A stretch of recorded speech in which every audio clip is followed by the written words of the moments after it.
Welcome to the Mark Attwood Show, Adventures in a Cosmic Suit. Today, we're going to talk about one of the most important subjects, I think, in human history. If you've followed me for a while, you'll know that I have very strong opinions about who runs this planet, why they run it the way they do, and how they've done it. And at the core, at the heart of what they've been doing to the human race is child abuse. So this is an interview with somebody who's survived that, and I'm going to bring on Jade Bidwell. Hello, Jade. Hello, Mark. I can feel your emotion, and I can feel how passionate you are about this. And I have watched you, and I know that you like to bring, because I think trying to keep it hopeful, because it can be so dark. And my main thing is about surviving and hope, not about victimization. Yeah. And I know you like to bring things off of screen, and I've been watching you and your team, and I've kind of been in the trenches, watching you out the trenches. So I kind of I've got a singing bowl, so I thought I've got my tin hat coming out the trenches, like you warriors. Yeah, and I want to say thank you. I've got this. Yeah, I've got mine. I put these. Oh, that's amazing. So they. Yeah. I put them on my laptop as temples. So when I go, going into the dark mirror, they just sort of keep me out. Yeah. And can I say thank you to you as well? You have got. You're like a lighthouse, and there's all these people in their boats mooring up, and they are just so loving, and they love you, and they were just really, really thoughtful. They're lovely. Yeah. Well, yeah, I've not really got any words to describe the people that watch this channel. They're just incredible. I don't know what I've done to deserve it, really, but it's beautiful. And I think I saw something you put up on my Telegram group the other day, and I just jumped in and said, "Can I interview you?" And it's not, but only because this is such a subject that it's not always easy to find people that want to talk about it. And I think it was about 6 years ago that it dawned on me. I was in my garden in Marrakesh, and it just suddenly hit me that almost everybody I knew, especially my family, were abused in one way or another. My own abuse, I'd covered up to myself. I remember it happening, but I don't remember it as being abuse. And then it was only later on that I realized it was. And it's just everywhere. But your story is what I think people really need to hear, because when I put out poems like "We See You," I don't know if you've ever seen that poem. They are beautiful. And again, it's I think this is a thing where it's given me courage to speak out. There's never been a time. I've always dealt with this quietly in a room with a therapist, as though I was the one that should feel ashamed. And people that know me, close to me, go very close to me, even they didn't know. And I know, like, what's going on at the moment with the rebranded flu is a friend at Pfizer. The BBC did a push, and she came to me and she said she was worried about me and what I was posting. And don't worry when we take this. And I blew it. I just thought, that's why I made the film. Don't call me a conspiracy theorist. And I just sent it to her and I said, look, you think you know me, and to be honest, trust me. And she did come back. She was, thoughtful and all sorts.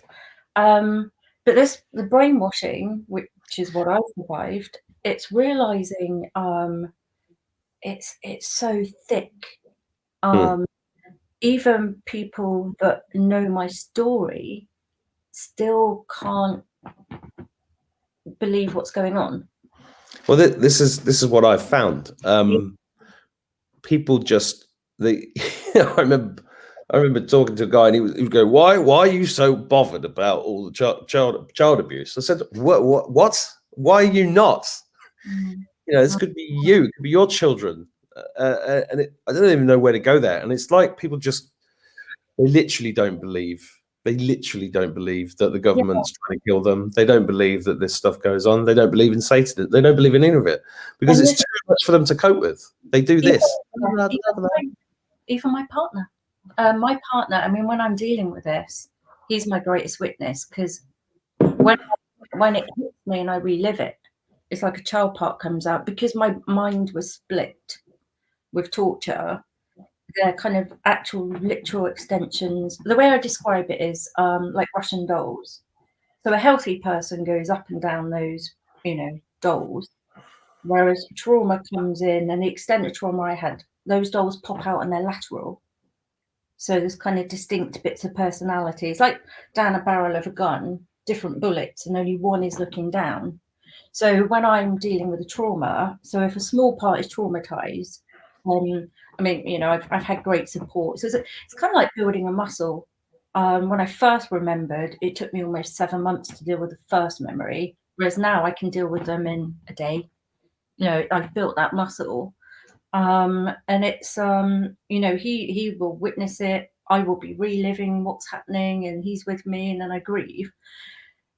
And even he found it very hard. We had lots of arguments about, he couldn't accept this, and that was kind of, I think I've come to peace with that. And it was how I was approaching it, and it's the facts. I was so emotional. So I started to ask questions or put things in front of him and say, what do you think? And that started to open him up a bit. But I think it's a case of, in terms of the abuse, even for him, that happened in the past. It's a timeline thing. It can't happen now, but I understand that happened in the past. It's a way, I think people kind of go, like, it's burying it in history, as though it's all. And even I did that. I was incredibly naive. So when I was dealing with all my stuff, I was overly trusting of people and hugging people and loving people, and because I was like, all those bad people are back there. And then, of course, I started to run into it and go, oh my God, just because I'm solving it, and just because they're in the past and I'm defeating them in the past, there are still people like this. Even I had to come to terms with that. Well, I think my personal view is that pretty much everybody is touched by it in some way, and that is the essence of one of the reasons why they do it, because they want to create this traumatized society where people are abusive and at various degrees and levels, but they're much easier to control and violent, all this evil stuff. But it ties into computing. So my dad was an absolute fanatic. He had serious mental health problems. And I don't really remember much of him. So we had like the Z884, all the computers. That was his obsession. He was always on it. And a lot of my mind control was, alongside that whole, Timothy Leary. So LSD was used a lot, but it was all towards programming, computers, and so it's. I think that's why I put that at the end of mine. It's going to affect us all eventually, because I believe even. I'm looking into common law, so the way to explain this is, no matter what direction one goes in, it comes back to the child. So the child is majestic, the imagination. So in common law, it would be, stay as king. So we go asking, but it's not as a chessboard thing, as king. If you're asking the question, you are the king on the board. And I don't, people may know. So the italic I, which is, so the name in capitals on our birth certificate is the dead man, the straw man. And the small I is the man with the head on. And now I is in the center of child, and iPhone, iMac, all sorts. They know that I is our integral identity. So I think every time somebody says iPhone, iMac, they're taking it right in. Yep. And they know that, because that symbol is the child, and they've cut the head off. And and it's everything comes back to the power. The child is the power. Yeah, well, the birth in the West is actually a funeral. When the sensor stops beating, that's they're performing a funeral on you. You're already dead. That's why you have no rights in their minds. But we are flying away here. I know. Yeah. Okay. So you mentioned your dad. Yes. Now, yeah. So, where do I begin? I guess I'll probably just jump right into where I'm at the moment. I'm still remembering pieces. I mean, I have great concern about the, stopping hormones in children, because I think that's a pedo's delight. Because if you can stunt your child's growth, then you get more cash, more merit out of them. And my so teenager hormones shifted my brain about, and I started to remember quite a bit. And then when I hit about 38, going through the change, hormones, so it all came out. I started to deal with it, which is why I kind of feel like a lot of Hollywood actresses start to break down at 35, because the mind control starts to break down when the hormones shift about. So where I'm at is it's kind of, I've got a candle here because I do tend to disassociate sometimes when it's a little bit difficult, so bear with me. So I was and my brother, we would be drugged, and a first memory I had in terms of the depth of the military aspect of it was having to remember waking up and being in a cage in a vivisection lab. So there was like a monkey with so it's definitely a psychological from that. And then my next memory was being in a cage in like a hangar. So they were kind of, there's cages stacked too high, quite far down. There was some kind of warden. And I mean, it might sound like it's easy to talk about it, but the actual depth and trauma is having to relive it. And the way I kind of dealt with it was really look it in the eye. So like when that child part is there, it's stuck there. So my partner's great. I mean, when I get a memory, I can be frozen on the sofa for about 2 weeks. And I have a deep inner world. So I can go so I've got some incredible places inside, and I have to coax that part out into the real world. So I'm teaching those parts to live in the world. So I'm like a voice on the outside talking in. I've got a therapist that really helps me release a lot of the fear and the emotions, and she's incredible. So a lot of her thing is forget the story, come into the body, which is interesting because most of the therapy I had was talk therapy. I'm actually realizing how damaging that was, because she's taught me like to feel my body, get in my body. And then, I would have to like relive the electrocution. And she's great. She'll just kind of like say, look in my eyes, what's around the room. And it's all about, because they were targeting the amygdala, the whole thing of like looking at objects is to get into the frontal lobe to stop that happening. So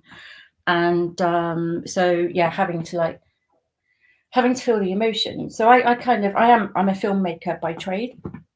And the way it happens now is it's almost like a film reel's coming out of my head. It's a bit like Harry Potter and the Pensieve, but it is like the reel plays, and it's alive because of the emotion attached to it. So every time she helps me release that emotion, it's almost kind of like the balloon flies, or it goes from bright, vivid colour to black and white. And then I can go in the archive, and like I am here with you, I can talk about it. So I managed to get, I talk to myself, and it's literal petrification. And I was able to say to that child, because it's survival guilt as well. It's a thing of like wanting, being alive, being, it's hard. It's like, why am I alive? So I've had to really make peace with my God. So I kind of, the way, I go into the eye of the storm. So I kind of coach that person sweetly to say, look at the person next to you, the child next to you, and let's look them in the eye so we can calm them down, and then they'll calm the next one down, and then we'll all feel calm. And this little person inside gets it because they want to help them. So and then I'd have to deal with seeing, because we had like metal collars on, and they would electrocute, and that child, I would have to see that their eyes bulging and that, and I had to kind of just say, look, it's okay, look, it's okay, hold their eyes, you can help them by looking them in the eyes. And magical things are happening. So I mean, timelines, part of me is like, is there a past, is there a present, is there a future? And I think the greatest, which makes me angry, the greatest sin is where they drop these sayings in that people don't think about. You can't change the past. I'm here because I go in and I redecorate it, and I kind of feel like it's like I am there. And yeah, so it's and then I would be in and I know it was an airbase. Well, I think I watched a video of yours. Did you mention Wiltshire? Yeah. Now this is something where it's really hard to be factual, and I have to be very careful because it's trauma. I can fill in the gaps. Now, I was drugged, so I don't know, but I lived in Wiltshire, and there's a lot of air bases, but I know that it was a military air base. But I can't say because, Yeah. Well, I was in the military, and I know a few bases down there. Right. Okay. I was a pilot. It was my first job. Oh God! Well, that's remarkable. That's a real coincidence. Do you know? I was really. I was almost like, God, should I do this? Shouldn't I do this? And I'm just getting into numerology, and I looked at my subscribers, and it said 999, and I was like, oh wow. And then I was just I was just buying. Well, I bought some gold to get some assets safe, and the gold arrived, and it's got this I'll show it to you, it's got this lovely picture on it. I don't know if you can see it, kind of flashing in the light. Can't quite work it out. Is that like a kind of warrior type lady? Oh yeah, I think that, yeah. But on the back of it, 999.9. There you go. And it arrived just as I was doubting. I know, it's like, and then you saying about being so yeah. How did you? I guess you wouldn't. I mean, I think this is the thing where I follow the Q movement and all sorts, and it's all deep underground bases. And my concern about that is it's over there, and this is how we do it. Oh, it's in another country. It's over there. It's underground, and it's like, well, deep. It doesn't. It's not necessarily underground. It's an access card. Yeah. And I know my dad, and I know the kicks that he got was hidden in plain sight, and that's the kick.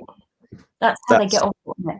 They love that. That's why Q said symbols were their downfall, because what I'm getting in the last year, I'm getting loads of people who contacting me going, oh my God, I've just realized this movie is full of this, and I've just realized that this building is full of this. Yeah. I'm like, well, they really get a buzz out of the fact that it's always been in your face. And it's like, and they just look around and they see all these people not noticing any of it. And they're like, so look, I'm going to ask you straight out. Was your dad a Satanist? Yeah, it was satanic abuse, yeah. Now, I know Cavendish Square, anybody who knows Park North in, Swindon. So Cavendish Square, there's a church opposite. So the rituals happened in that church, and I know that. And I mean, I'm very courageous now on this whole mask business. So if I'm approached, and I've done this to quite a few police officers, and they say, mask, I'm straight out of it now. I come out and I say, look, I'm a survivor of satanic abuse, and the rituals were people 6 feet apart wearing masks. So I don't think I'm going to participate. And they run away. But I'm angry now. And I think when I saw everybody at the BBC, something flipped, lion came out in me, because like you say, symbolism is their downfall. And then, that statue and the person that made that statue. Are you talking about this weekend or last year? When, I mean, what I saw. The weekend just gone. Yeah. Like, just tell anybody watching that who's not familiar with this. This has been quite an amazing thing. There was some marches last year in London, but then this weekend there were even more, and it wasn't just in London, it was outside the BBC in Manchester as well. Yeah. I've just seen thousands of people shouting "Shame on you, shame on you." I say it's just been amazing, because I stopped paying my license years ago when I lived in the UK. I learned enough common law to get rid of the bailiffs when they came, which was amazing. It's like having a magical power. I just ignored all of it. I've been slagging off the BBC for years. I even put them in that poem, because they are evil beyond belief. Beyond belief. I kind of feel blessed. You know, I have to be really careful to keep my ego out of the way, because there are times when, you know, I'm almost suicidal, and other times when I feel quite blessed with this. You know, I am trying to give it all over to God and just say, you know, well, when I was a teenager and I started to remember, because I was homeless. My dad actually, it was his downfall, because he had a crazy party and he said, "Get out." I was so mind controlled. I just went, oh, okay, and I left, because he told me to. So that was his downfall, because I was like a robot. And then I was on the streets and homeless for quite a while, but it was fun because I was young and I was a kid, you know, I didn't know any different. But I joined an incest survivors group, because I hadn't remembered, but I was kind of, it wasn't a squat per se, it was a lovely house, but it was a crash in the 90s, and the landlord had buggered off or whatever, and it wasn't repossessed. So we had a lovely house, but dealers descended on us. And then, you know, all the rave flyers came about, and it must have been triggering the hell out of me, because a lot of those are really occultist. And then I kind of woke up, because I wouldn't take the drugs, because I was drugged so much. I was kind of like, there's a part of me that is a bit like I've been in a concentration camp, and there's a part of me that lives in the walls and is quite invisible, which is why I probably became a journalist. And I'd sit back and watch. And I used to talk to people, and I'd kind of say, you know, I'd ask about their past. Everybody had been abused. That's why they were there. And I was only 18. I was waking up. And then I took these people on. You know, they were serious drug dealers. And I headed off to the library, and a book on witchcraft just kind of leapt out at me. So I was there looking at the symbols, because I hadn't remembered. And I think, like, talking about Savile, we were talking about the BBC. So satanic rituals. My dad was a teacher, but he retired at 35. And he used to go once a week to Seymour Clinic in Swindon. It's a mental health branch of the NHS. And I ended up in this incest survivors group. Then I did some work experience, and they put me in the BBC, you know, and I was great, you know, so I was there. And I was working with like head of charities, and she even said to me in conversation, said, "Oh, nobody gets high up in the police force unless they're a Freemason." So these things were dropping and dropping and dropping. And then because I hadn't remembered, I was, you know, triggered all over the place. And I just remember it was Halloween, and somebody just pointed like that. And I had a nervous breakdown, ran away, I couldn't go back. It was, you know, absolute nervous breakdown. And I know now in rituals, because I remembered it when my brother died. It was almost like my heart broke, and it was like lightning hit me, and my brain, it's almost like I was able to walk around my mind. It was almost like the pain of it, I just walked around my mind and saw so much. That's when I remembered the first ritual. So then I was so, you know, right, for my brother's sake. And after the rituals at night, I wasn't a patient at Seymour Clinic. My dad was. So obviously they'd, you know, there's my dad, a patient at Seymour Clinic. And the doctors, psych doctors that were connected to this, I believe, connecting the dots to this base. At night, I was taken at night and given ECT to wipe my brain. And this is where Savile comes in. and the television. So I'd be sat in front of the TV and my dad would say, "Oh, Jimmel's coming to fix it," because I used to watch his TV program.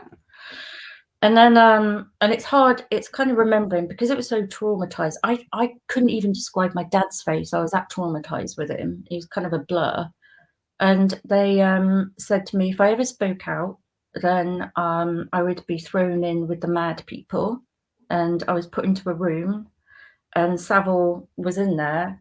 I don't know if anybody's seen Twin Peaks where Bob comes over the sofa. It was like that.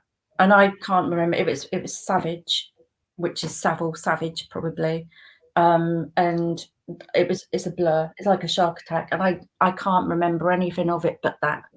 But then the advantage of that was my dad would I'd be at home and my dad would kind of make out, because they'd they'd ECT to wipe my brain. Of course, my dad would is using the television. You know, that's where I saw him. Like when I would be drugged. So obviously I was drugged. I'd wake up at home in my bed again, and my dad, he never spoke to me. You know, these are psychopaths. He never spoke to me unless he was manipulating. My dad would kind of say, "Oh, did you have a bad dream?" And because so many drugs involved, it's those tools of like reality and fiction. So that's where, Savile came into it. What is ECT? Electroshock therapy. I think it's ECT. Yeah, it's where they that's my story. So I ended up at the BBC and I ran away, and this is where I feel I'm guided and with this experience. So I went back to the job centre. I was doing a business thing, RSA at the time, and they said, "Oh, we've got another placement for you," and I hadn't remembered it at this time. They said, "Oh, it's at Seymour Clinic in the filing." So I ended up in the filing at Seymour Clinic. Looked at my dad's file. It said he was psychotic, which I didn't know. And I had a tour, and they gave me a tour and showed me the very room where it happened. And of course, it just exacerbated my breakdown. So I had a bit of a nervous breakdown for a while. I know, so many coincidences, on this journey. And then I went, great support. And this is how in Swindon, this is how big it is. I mean, I would say, if one goes into a town and it feels bad, it's there without a doubt. Cavendish Square, it's there. The church is there. Foster lady I knew that used to traffic the black kids, because I was taken to hunting games as well. So, and when I stayed with her, I was making food and giving them to these black kids that were like that. But they'd come, they'd go, never see the same one twice. Never see the same one twice. Around the corner from this church. And my dad, so I joined an incest survivors group, and there was a key worker, another coincidence, 21 women, 3 of us satanic abuse survivors. And this lovely lady was the first one that she must have seen it in me, was my guardian. And and I'm probably losing it a bit now because coincidences. My brother committed suicide and she died 2 weeks later because she had cancer. But I remember in the corner of the room seeing her walking away with him, looking at me as if to say I'm going to look after him. And I'd only just introduced him to her like 2 months prior. And it's all quite spiritual. So she said, "We've got a room at the hostel." So I said, "Brilliant."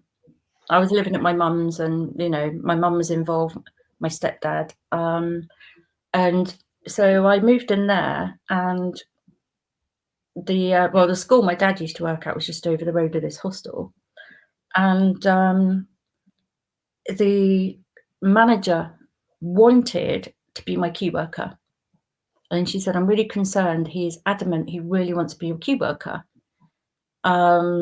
And I was sat in the room with him, but I was like, "Okay, I know she's going to be my key worker." And he sort of cornered me in the office, talking about his son doing drugs, and he took drugs with him to understand him or something. And then I was there for about 4 weeks. I changed my name, so get away from my dad.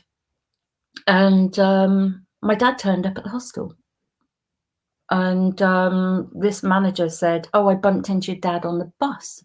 I was like, "Well, I changed my name. How do you know what my dad looks like?" So I, looking back, and then he had a friend who had got one of the residents pregnant, and then he did a runner with all the rent from everybody. So I thought, well, this guy, for me, it's all, you can see how the connections are, children's hostel.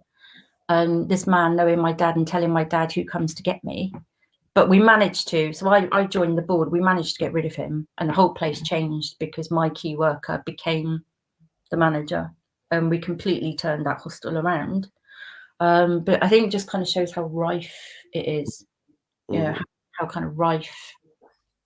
You said your mum was involved. Were your mum and dad together? My mum was at one of the rituals, and I was sexually abused by my mum as well. So I kind of, I was trying to forgive her and say, oh, she's innocent. She was a teenager. So it was my dad met this lady who fostered the children because her kids were in his class at school. She was trafficking the black kids. And my mum ended up going off with her husband. My dad got custody of us, and my mum was living in a car for a while, and then we went to visit her in a caravan, and she was saying, don't tell anybody where we are. When she was living in a car, her car got burnt out, and it all gets very suspicious, doesn't it? All gets very suspicious. But like I was saying, and on my film, I think the thing is, it's almost kind of, I think there are people that want to do this, and then there are people, that maybe they come along to something, they don't know what it is, but then once you're there and this happens, you're in it. You're in it. Yeah, well, it's mind blowing, isn't it? I mean, I don't know. I'm going to ask you a question. I mean, obviously, you've got this whole mosaic in your mind. I was wondering if have you ever had the time or the inclination to go back and try to find out how your dad became a Satanist, for example? How the family before, how does this happen? My granddad, see, I don't know whether it's a hard one because so I remember when I started my therapy, I hadn't seen my granddad for ages, and I was in the kitchen and my granddad came in and he grabbed me by the arm and looked me in the eyes, and he went, what, he was like, why do you want to go counselling? A cow's a cow. And he looked me in the eye and he was like, I'm the devil, I am. And I know my granddad, he showed me photographs, and he showed me photographs. He'd never done this before, but he knew I was going for therapy, and he showed me a photograph to show me he was a Freemason, and he was at a Freemasons convention.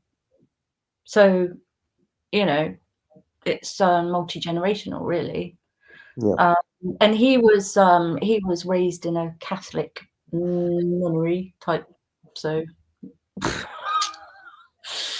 yeah. But I don't know much. I haven't really. I've had so much else to deal with without going that far, really.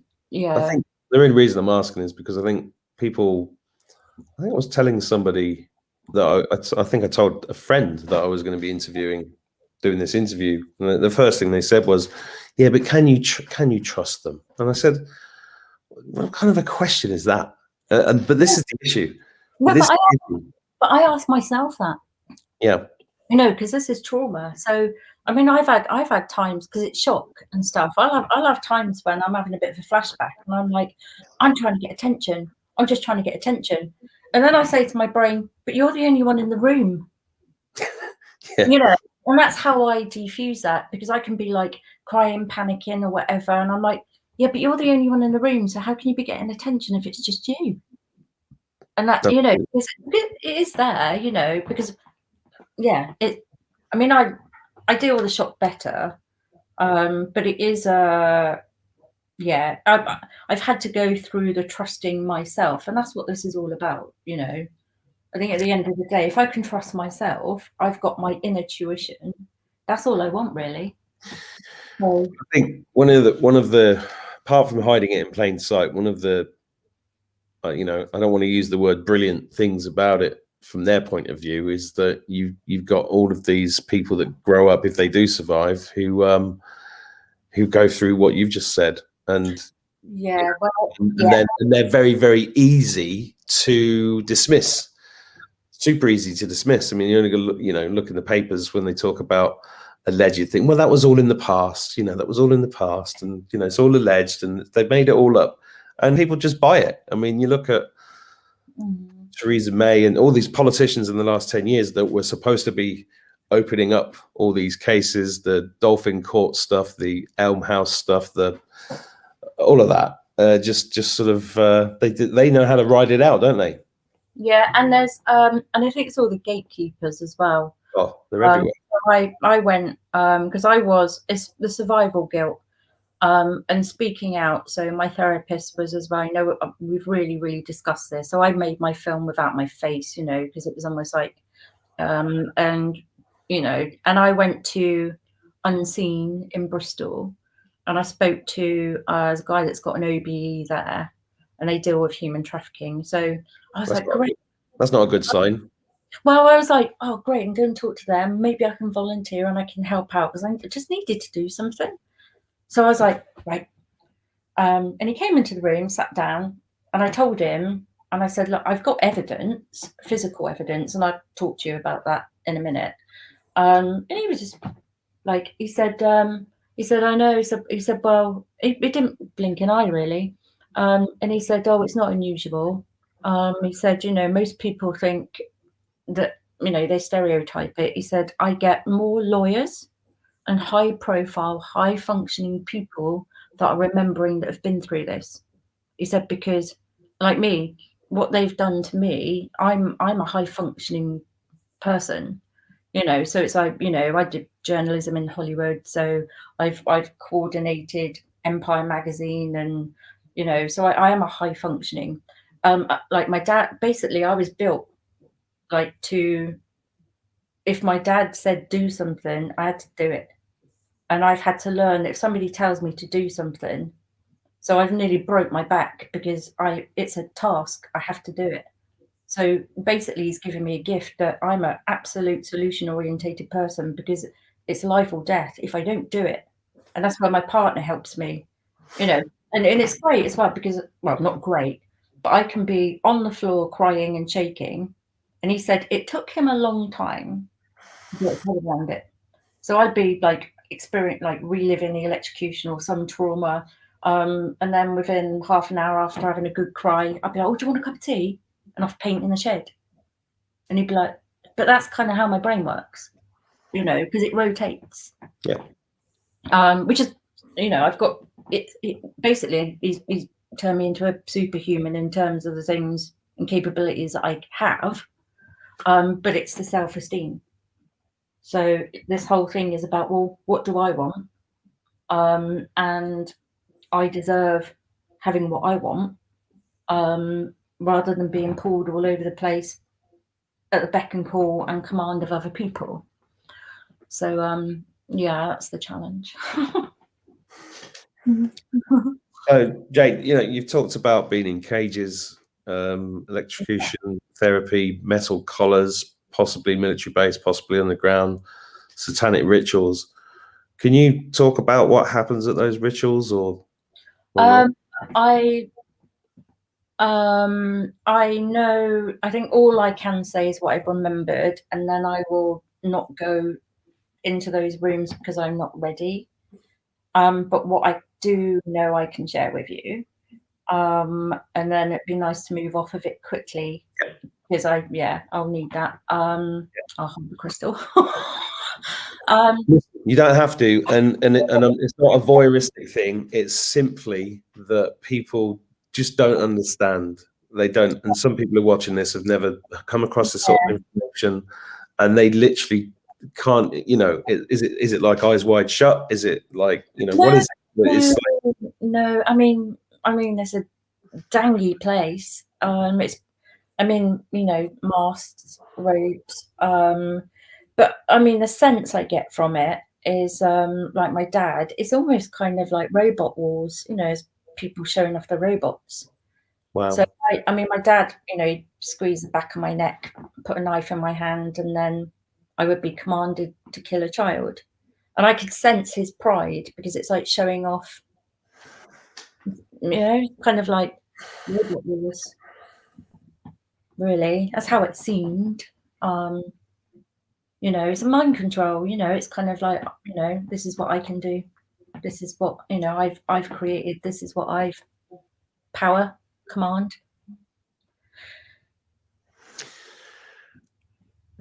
Well, just beggars belief, doesn't it? Yeah, yeah.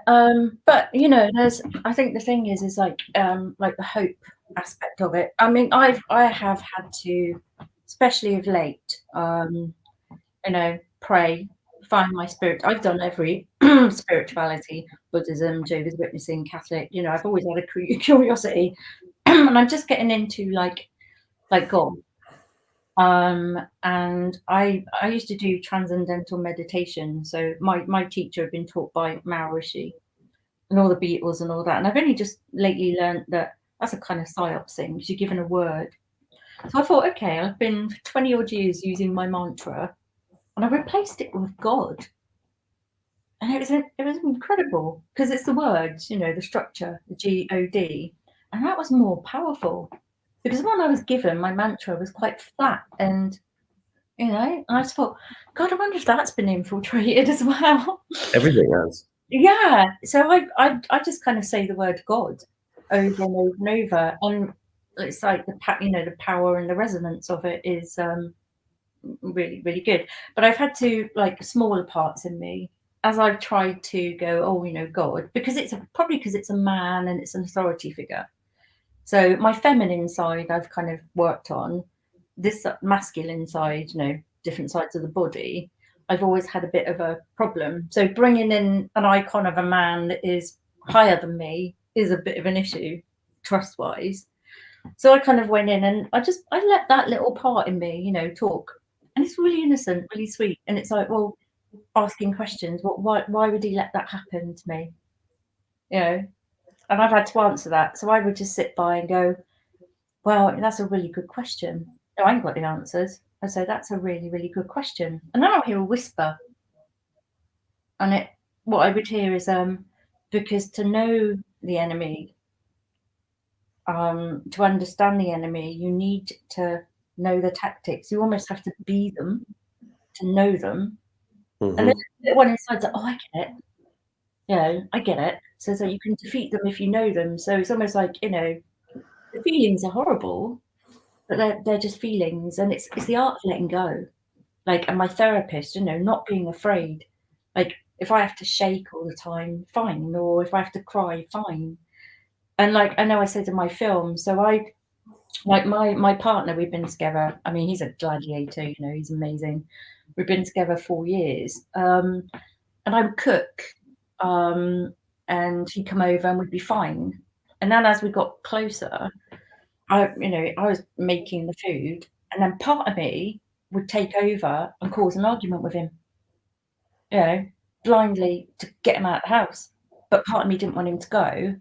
Of course, when I remembered about the knife, it was all clicked. And I was like, God, if I have a knife in my hand, I can't bear people near me. And I grieved. And when I grieved, it's almost like that fell out and it's like my arm reconnected. So I basically disassociated my arm. And when I eat with a knife in that hand. So I couldn't have a knife in that hand. But it's like, you know, I'd lived like that. And it was only suddenly, oh God, now I know why. It's like, you know, how it affects and money. I was talking about evidence. It's like hidden evidence. And I like know the whole Hollywood thing. I remembered, so it's like an Alice in Wonderland program that happened on or around Armistice Day. And this is how it's cunning. There's Halloween, satanic rituals, and then there's Armistice Day. And what does everybody do on Armistice Day? minute silence. And the whole Alice in Wonderland program is, so yeah. And those things triggered me. So to stop me talking, this is how clever they are. I mean, youth counselling, you know, I was lucky that we had free youth counselling. So the Alice in Wonderland. So how I remembered it is I remember like me and my brother were in my dad's bed. He suddenly jumped out of the bed and he grabbed a knife from under his bed and he banged his foot on the floor and he said, "There's burglars downstairs." And then all I'd remembered was there were two men that said they were CID and we were doing fingerprinting and stuff. And then I remembered, you know, because the window is open and they said, "Oh, it's probably your stepdad." So it's obviously my stepdad had gone. And they said he took a clock, it took a watch, a pen, and a calculator. So the Alice in Wonderland programs, they use objects. It's a bit like Horcruxes. They use these things. So these two men, my dad had a back room where he'd do electrocution. So the two men took me in the room. There was I remember them stood behind me, and there was a pig's head in our cooker. And then I was given LSD, the whole Alice thing, and they had a clock or a watch. My dad had bought me a watch for my birthday. I don't know where it went. So I think it was that watch. And I was being tortured, and they said it was endless. And I think they kept changing the time, and that was unbearable. Remembering that was unbearable because I would go into a trauma vortex. So I'd be the trauma, but I'd have no gauge of time. And it felt like it was infinity, that it was going to go on forever. So they'd obviously brainwashed me, and it was a mind tripwire that the torture would be eternal hell. But it may have only been 10 minutes, but as a child, it's, you know, they were playing around with the watch. And I was on the LSD, and I remember and when I remembered this, my partner, I mean, I'm so lucky I've got him. But I had about 3 weeks like this. Like the pain in my eye was just excruciating. So I was like, I just had, you know, I'd go around the house and sit on the sofa, and the pain was unbearable. That's the worst pain. And they cut my eyeball. So I have got a scar. I've got a chunk of my eyeball missing. And because it's LSD, there was an eye, and it looked all starry and they were playing on. So they said that it was an eye in the sky that would watch me all the time. It would watch what I said. And then I think they pretended to put it back in my eye. So I thought my eye was always watching me. And then it's all Alice in Wonderland, you know, the rabbit and the clock down the hole. So the rabbit and the clock, so they use the watch. And they use money. And this is, you know, money. So they, off with your head, on the LSD, they were making out that the Queen was talking to me. And that if I ever spoke, the Queen would take me away and lock me up, and it'd be off with my head type stuff. So, of course, I was really lucky. This is why we need free youth counselling back. Because if I'd have gone to a therapist and I'd handed over some money, it would have hypnotised me again. But it was a free counselling, because they couldn't do that. I don't know about the pen yet. I'm not ready to deal with that trauma. I want to write.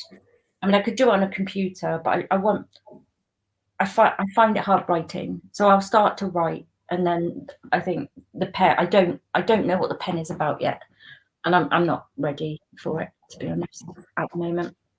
And I don't know what the calculator's about either. Well, that'll come, I'm sure. Yeah, but I can say I almost kind of feel that, you know, I know that, you know, that can be culturally popular, but it would be really interesting to get what do they call them, optician, to check out all the Hollywood stars to see if they've got a scar, a scar on their eye. Well, I think I'm hoping most of them are dead now. Well, yeah, but the ones, you know, that have been.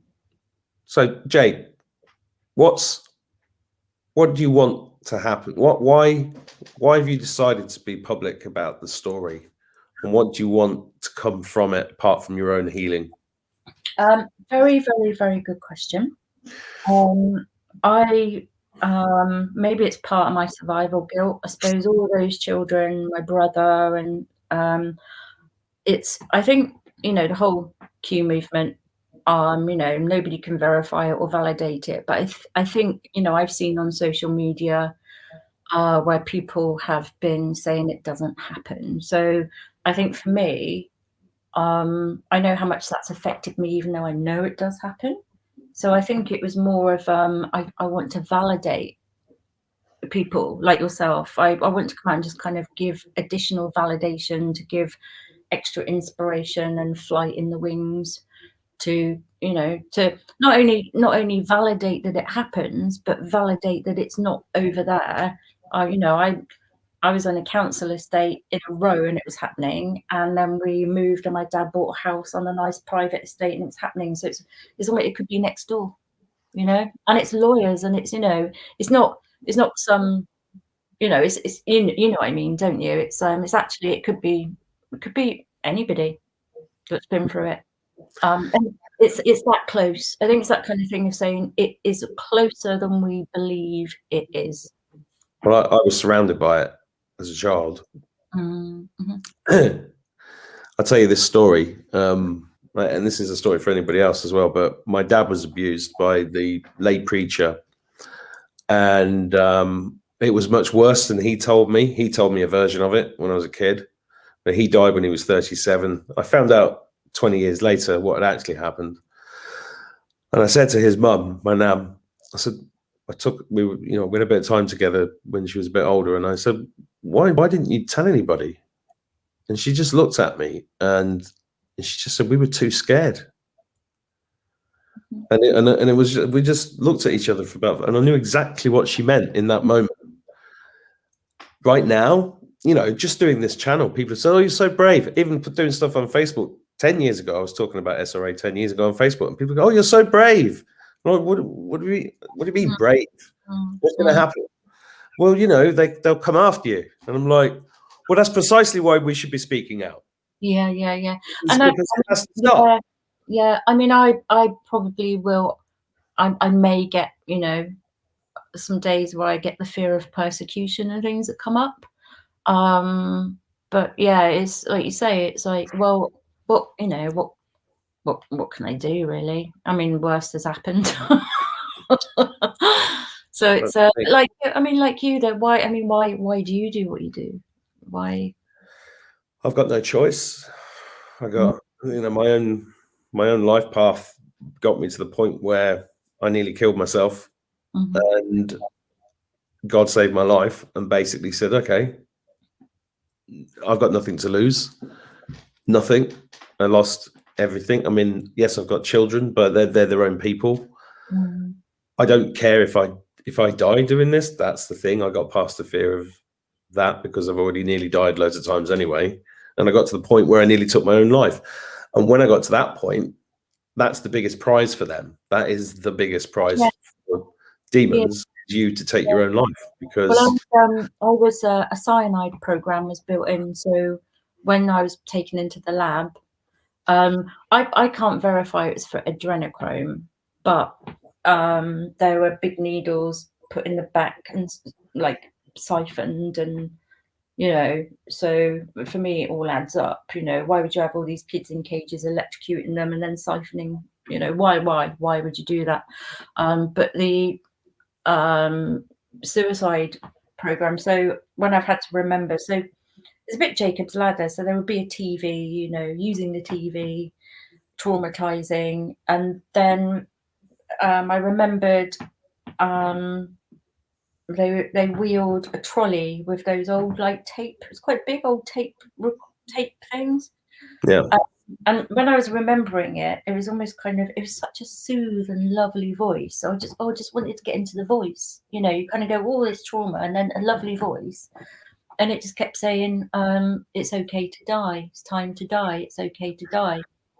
And that was a cyanide program, I'm sure, because my suicides, I confronted my dad actually. When my brother died, I just didn't care.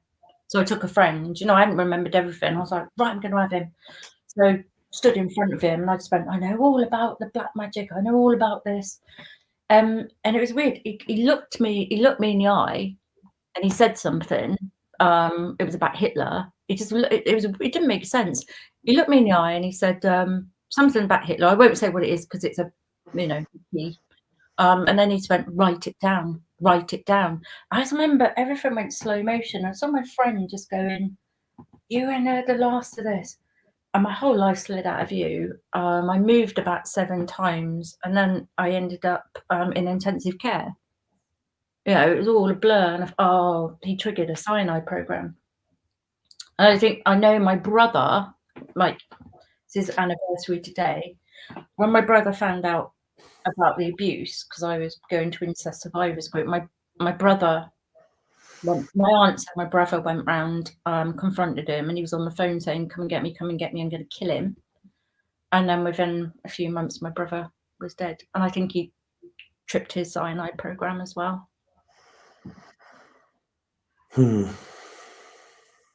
It's all about computing. Yeah. It's all about computing. Yep. Yeah, it's amazing, isn't it? It's all about. We have Bill Gates, the computing guy, trying to change the genes of everybody. Mm-hmm. That's all that's going on. It's people talking about AI now instead of demonic entities, ancient AI. This whole matrix computer code. It's all about computing. Yeah. I have a sense, right, and this is just theory and stuff. But because I used to I don't know, just get these little insights. So I'd be like using a certain toothpaste. I didn't know about fluoride and all of that, and I'd just be using it, and something in me said, they're killing you with that. I go, you're just paranoid. What the hell are you talking about? They're killing you with that. And then you go, I've learned about fluoride. And I don't know what it is. Like, I've got my laptop, these track pads. Use a trackpad and my finger's burning, it just burns. So I've got these EMF material, and I found I cover the trackpad when I'm watching, because I used to have like my chin over it. I don't know, I could be talking absolute baloney, but there's a little message in me was almost kind of saying they've crafted holographic power. So something in my head was like, it's like, don't look through it. Weird, there's some energy coming off this square, so I just cover it over with the EMF material, and it feels nicer when I'm watching I don't know, it's one of those things where you kind of go, hey ho, maybe not, but if I put this over there I feel better, so I'll just do it. Well, placebo's powerful anyway, so whether you're right or not, you are right.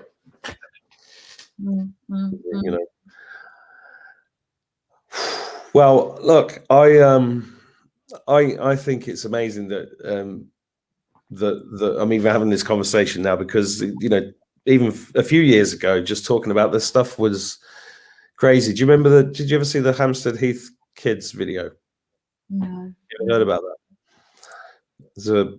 It was 2 young kids talking about exactly the same thing you're talking about, and I knew somebody that got involved in that, and I've known people that got involved with that, trying to expose it.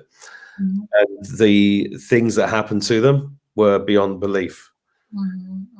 I mean, beyond belief. People being sectioned, people dying, people having to move country.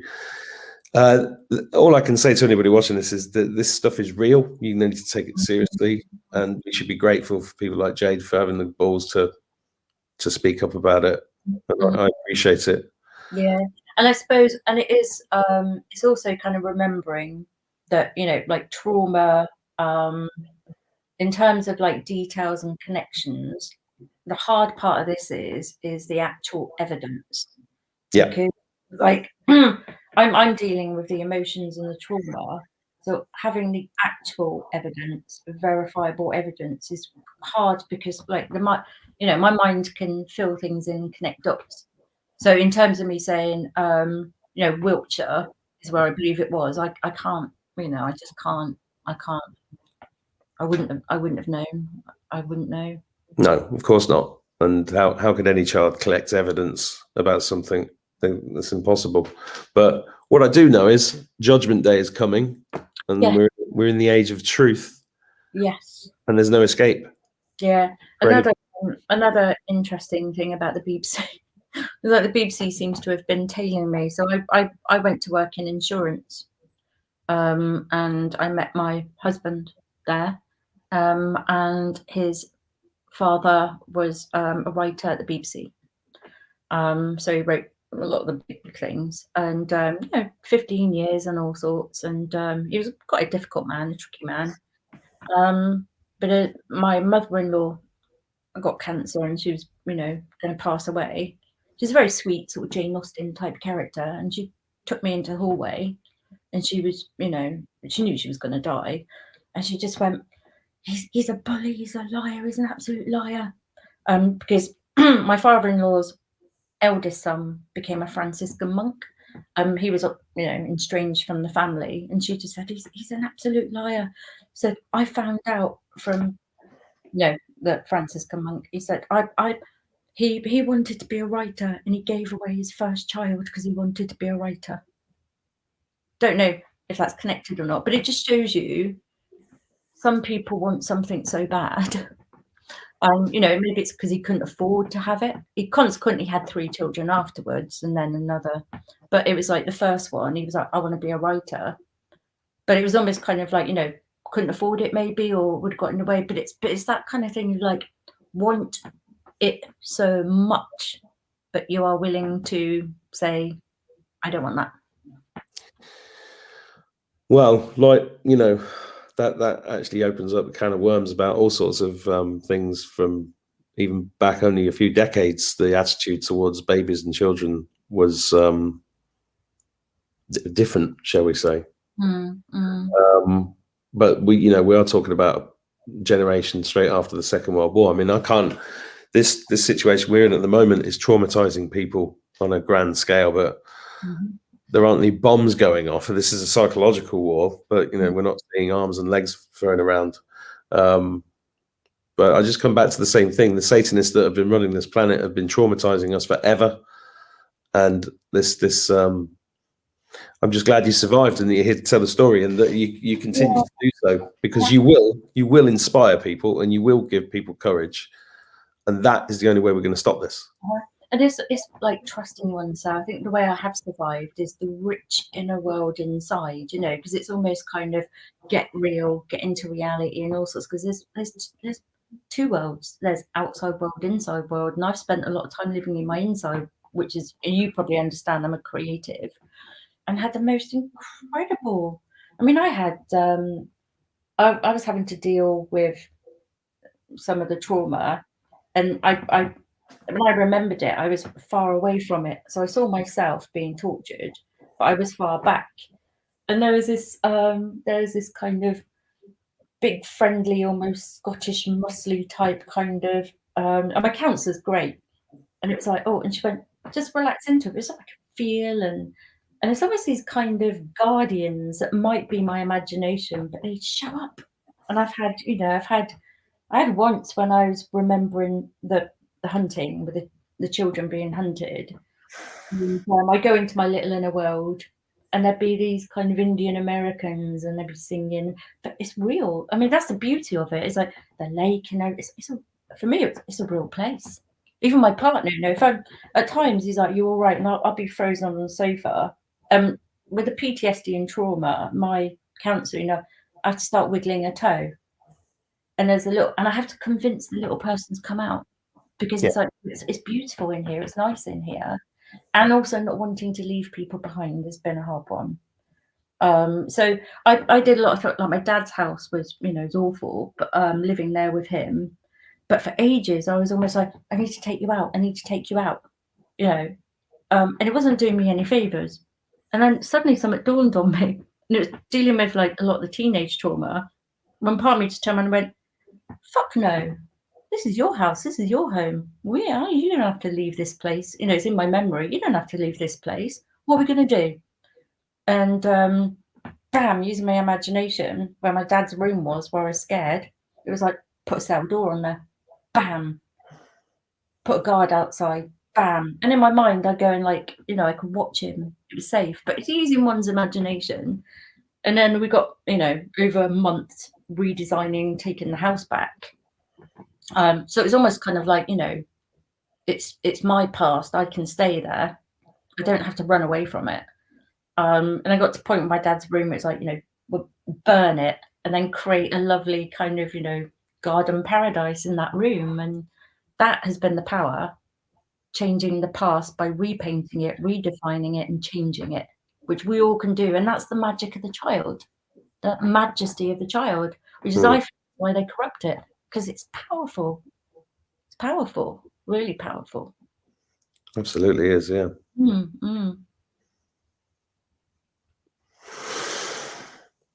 Okay, well, this is school night for me. I'm going to have to go, but yeah. It's been really lovely, you know, talking to you. So it's the first interview I've done, and I'm kind of glad it's you, because you've got a nice, lovely way about you. well, thanks for trusting me. Uh-huh. I do feel the responsibility of that, but I do appreciate it as well. Yeah, I'm just really glad you're here, Jade, and that you're doing what you're doing, because yeah. I know the courage it takes, and it's just amazing. And anybody watching this, please, if you've got, we have to tell them that we see them, because there's so many of us and so few of them, really. Their time is over. It's over. This has to end now. No more. Yeah. And your journey and what you've gone through, it's all those kind of knock-on effects, isn't it? So I'm here talking to you now, and you've been through all of that, and you've come and you've survived, and it just snowballs and it snowballs. And I guess, you know, I hope more people will remember, more people will wake up, and you know, it will happen. It will. Oh yeah, it's already happening. We've won already, completely. We have. No, we've won, because I just think, well, if they can go to all those efforts to shut me up, and I can work my way through it and break through it with all the, you know, empathy. And that's what I said in my film, it's empathy. So if I can carry the guilt that I carried, you know, all that time, and then be with my therapist, and she can just give me deep empathy, like when I, you know, killing the child. She used to work with the sandpits. I had my hands in the sandpit, and she just looked at me, and she just, you know, it's hard to say it, and she just said, you know, really good, is that what happened? Was somebody killed? And I just fell apart crying in the sandpit. Just do. And it was like, wow, that only took 10 minutes and I'm released from it. But having to live with it all those years, it's empathy. This is like, God, if we could all give empathy, we'd all be healed so quickly. It doesn't, you know, takes 10 minutes to heal from something or let go of something like that and forgive oneself. It's crying. It's like watering those seeds of self. Is, you know, it's just it just takes empathy, resonance, like your tuning fork. Yeah. Yeah, this is you know, it's a privilege to be in this time. I really think this is the end of the war to end all wars. This is, and we're here for a reason, and we're talking about this stuff publicly for a reason. That reason will make sense to everybody sometime very soon, I think. I've been watching, and I think it's a great way from an eagle's perspective to know what's going on in the world. I've been watching international lawyers. So there's a Zoom call. I'll send you a link. It's like 3 parts. It's over 12 hours, where they have lawyers from all over the world coming in, talking about the situation in their country and what they're doing about it. So you get an idea of that all these lawyers have come together. It's really lovely. It gave me great hope to actually know what's happening in each country. And even those lawyers turned around and said, this is playbook. It's exactly the same everywhere. And I think it was on part 1 near the end, he turned around and he said, this is about the children, that they're coming after the children. And part of me as well, I mean, I don't know, this is speculation, you know, I just kind of feel, well, you know, a vampire doesn't go around hunting like this unless he's run out. So this, you know, if they're out of the ground now and they're after the kids, that means that somebody is starving their supply somewhere. And that's hopeful. That's hopeful. It is 100%. Yeah. They're being choked. And I just think now, if they're after the kids like they are now, their supply is being choked. Yeah, they're done. They're done. And we can't die anyway. So well, exactly. Yeah. Yeah, exactly. Thank you for shining your light. Oh, much love. Yeah. I'll speak to you again, no doubt. But good luck. Yeah, I love that. It'd be nice to. I think I'd love to speak to you again in terms of like healing and positivity modalities, and yeah, I'd love to. You've got to make that movie. I'd rather watch your movie than Disney's Fantasia.